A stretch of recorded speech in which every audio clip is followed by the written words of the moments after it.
All right, so we just had a big election here in Virginia. Yes, it was about affordability. Yes, it was about a lot of things, but really what it was about is housing. Why is that? Because 30% of Virginians are having to spend more than 30% of their income just to have a roof over their heads. That is not how America was designed. That's not how America is supposed to work, which is why this is a crisis in many parts of the Commonwealth. I mean, you see about it in the news, but I will tell you right now from talking to my own constituents and people all across Virginia, like there's a real depression going on right now. And I'm not talking about like the Great Depression. I mean, an emotional depression among not just young people, but people all across the income stream and age groups about housing because no one can afford it. I mean, you got like 5% of the population that's enjoying climbing the ladder of getting bigger and bigger homes.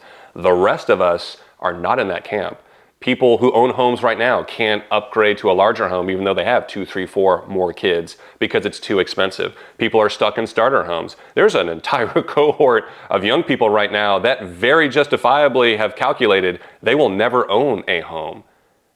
And that is a terrible reality, and it's going to maintain and continue to be our reality unless politicians from either party in any state step up and actually pass legislation that stabilizes and then decreases the cost of housing.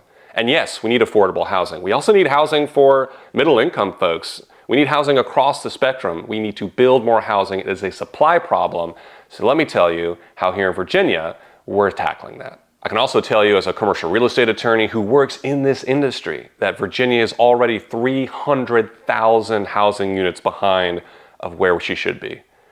That's not sustainable.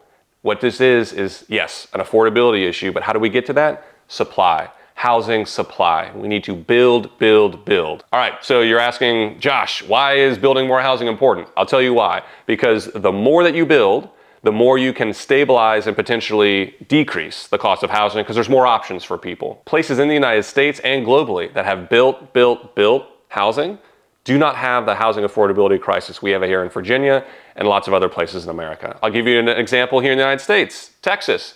If you look at numerous cities in Texas, they made sure that they were building and building and building, and so the cost of housing in Texas is relatively stable. You want to look at a global example? Look at Tokyo.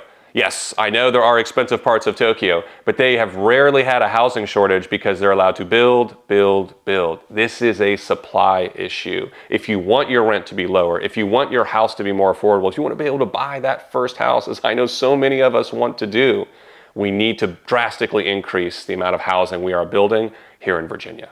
So how do we do that? Okay, one of them is red tape. And like you, I am so tired of politicians saying, cut the red tape. So let me be very specific on how you cut this red tape. Permitting. The amount of time it takes the builder of your home to get a permit to do so is excruciatingly long.